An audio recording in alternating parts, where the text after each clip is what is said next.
I thought losing them was the worst part. I was wrong.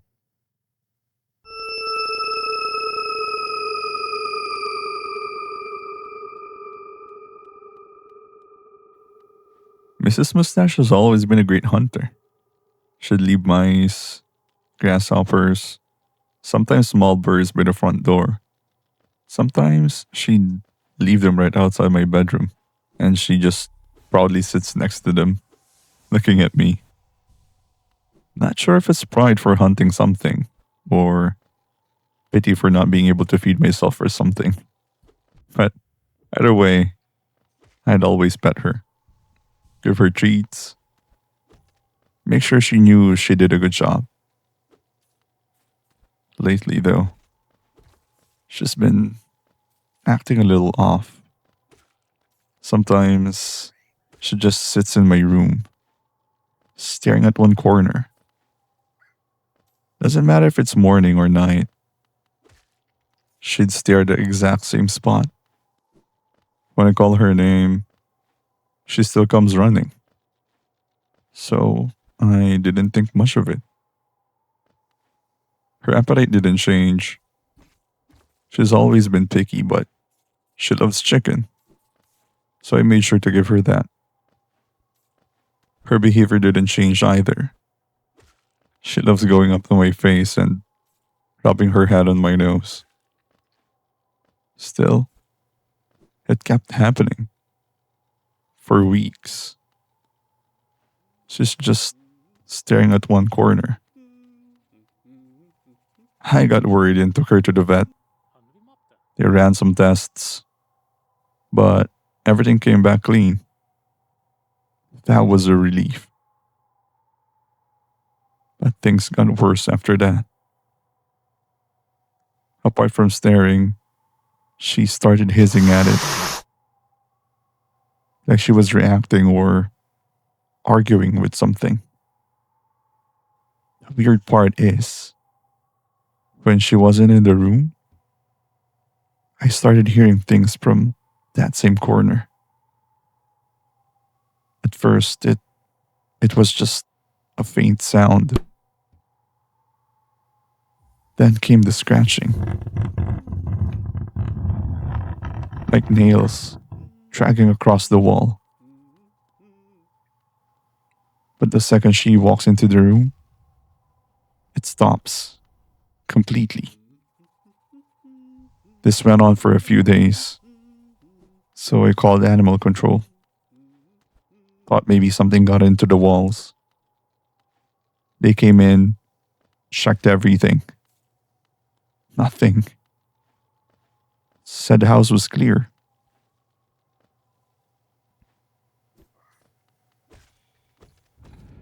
It's been a week since Mrs. Mustache died.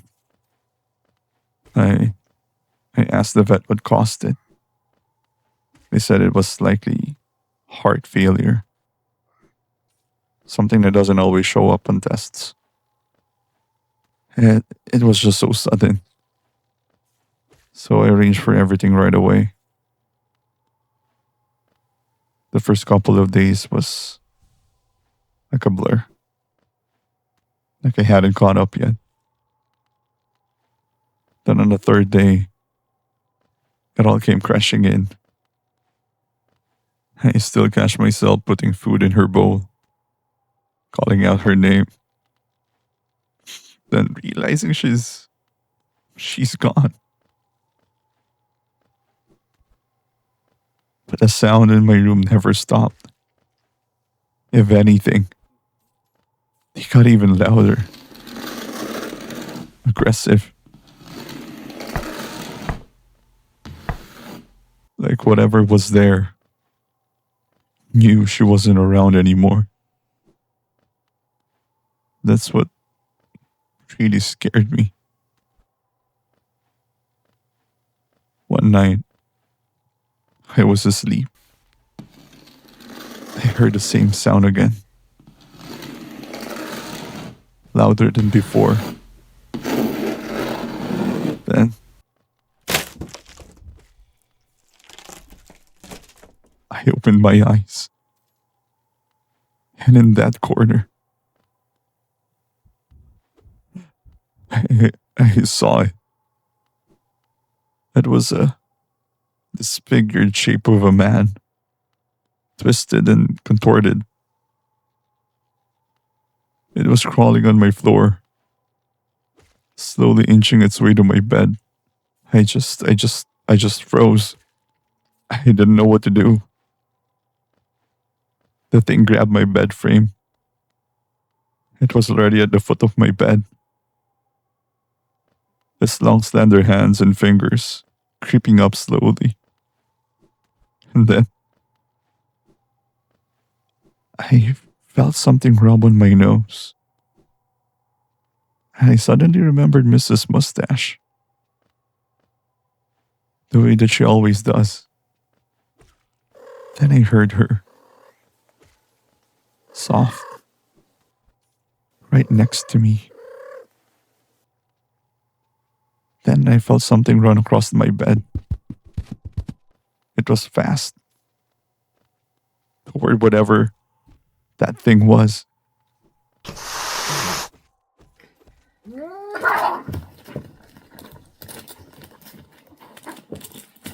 The creature made a slow groaning sound. And then, silence. I finally had the courage to stand up, turned on the lights. There was nothing. The walls were fine. No sign of any damage. Nothing in that corner. Then I felt something brush against my ankle, the way she always does when I'm about to feed her. So I know it's her. I never heard that sound again after that.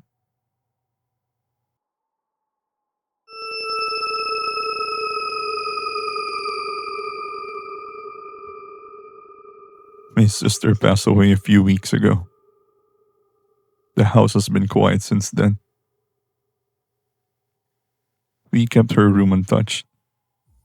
She always kept her doors open, but I made sure to close them. I just can't stand to look in there. I haven't gone in. I don't really want to. The first few nights were normal. Then, one night, while I was playing on my computer, I heard a faint sound, a doorknob turning. I paid it no mind. Dad usually walks around the house at that time. I went back to my game. The next night, it happened again. The same sound, but a lot longer this time. Sounded like someone trying to go in. I went out of my room to check. Nothing. No one was there. It kept happening. Every night.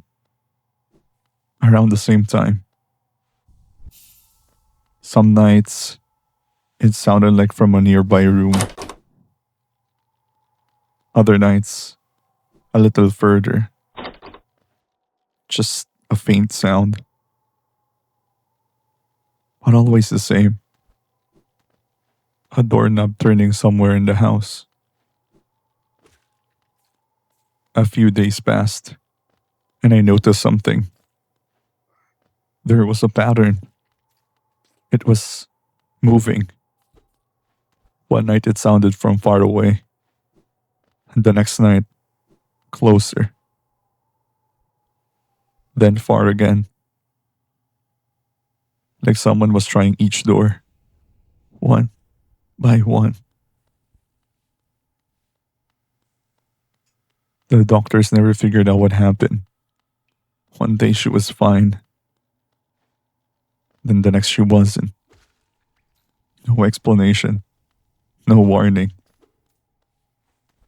It got me thinking. Maybe it was her. I know it sounds insane, but nothing about this week made any sense. We were close, my sister and I. We talk all the time, always annoying each other every opportunity we could. So, if this is her way of saying she's here, I'm cool with that. Until the night it reached my door. I stayed still. I didn't move. I didn't check who or what it was. I knew it wasn't mom or dad. They would have knocked. After that incident, I stopped going to other doors. Every night, it went straight to mine. There were no other sounds, no other doors. Just the sound of my doorknob turning. It would normally stop after 2 turns. Last night was different. It didn't stop. The handle kept moving. Then stopped. I thought that was it. Then I heard the lock. I sat up. I didn't touch it. But I heard it. The door unlocking. From the other side. The handle moved again. And this time, the door opened. I stepped out to check. But again, there was nothing.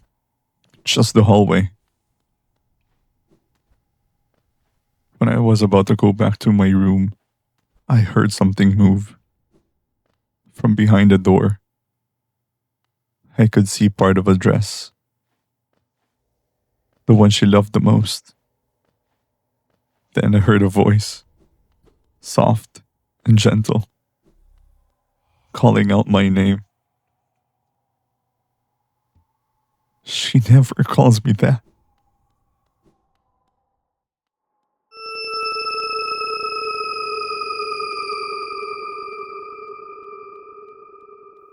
I was on my way back to my hometown. Haven't been there in about 10 years. I moved to the city after high school and never really had a chance to go back. Until now. A friend of mine died. Mark. They said it was a freak accident. I met with Rob and Erin when I got there. We grew up together. The 4 of us. Me, Rob, Erin, and Mark. The funeral was quiet. Nothing unusual. We stayed for a bit, just talking. Mostly about old stuff. Later that night, we ended up near the old arcade. We used to hang out there all the time. It was all boarded up now. Closed for years. We just stood there for a bit. Didn't really say anything. Then Rob suggested we grab a drink. We went to a small bar nearby. Had a couple of beers. While finishing a couple of bottles, we started talking about old stories. Stuff we used to do back in the day. At some point, Erin brought up hide and seek. We used to play it all the time. The 4 of us. Around the arcade. Rob said we should do it one last time. For Mark. We all laughed at first. Then Erin said we should actually do it. And so we did.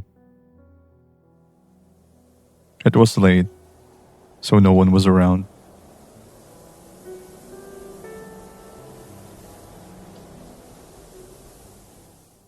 Rob went first, turned around and started counting.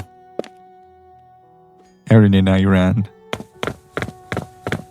I hid behind a dumpster along the side of the building. Just stay there, listening. I could hear Rob walking around, calling out. Then I heard someone else. Someone running. It wasn't Rob or Erin. They were too fast. I stepped out. Saw someone moving past the corner. I followed them. Caught up near the back of the building. No one there. Then I heard Rob call out again. His voice coming from the entrance. He was still looking for us. Not long after, Rob found the both of us. We all ended up back in the entrance. I asked them who ran past me. They both said it wasn't them. We just laughed it off. We had a couple of bottles, so that was expected. We played another round. This time, I was it. I faced the wall and started counting. I could hear them running. But there were more than 2 sets of footsteps. I stopped for a second, trying to listen in and find where they went. After counting, I turned around and started looking. I found Rob first, then Erin. They both ran towards the entrance, and on my way back, I saw Mark standing near the entrance of the arcade, clear as day, just standing there with his back turned. I didn't think, or more like I couldn't. I just ran toward him, like it was normal, like he really was part of the game. He slowly walked away, and I followed him. He didn't walk far, just a couple of steps. Then he stopped. I reached out and tagged him, right on the shoulder. I even said, "You're it." He didn't react, didn't say anything, just stood there. Then he walked past me, like he saw nothing. Confused, I looked around. I saw Rob and Erin. Both of them were at the entrance of the arcade, talking. I asked if they saw him. They were just quiet for a while, and they just looked at me. Then Erin said, "Yeah, I saw him." Rob nodded in agreement. No one really said anything after hearing those words. We just left. We went back to the city the next day. Didn't really think about it. I just told myself it was a terrible day for all of us, and we also had a couple of drinks. A few days later, he got a call from Rob. He said Erin got into an accident, almost the same as Mark's. Her funeral is set in 3 days. He was asking if I was coming back. I knew my schedule was clear, but I told him I wasn't sure. After Mark, I just didn't feel like going back.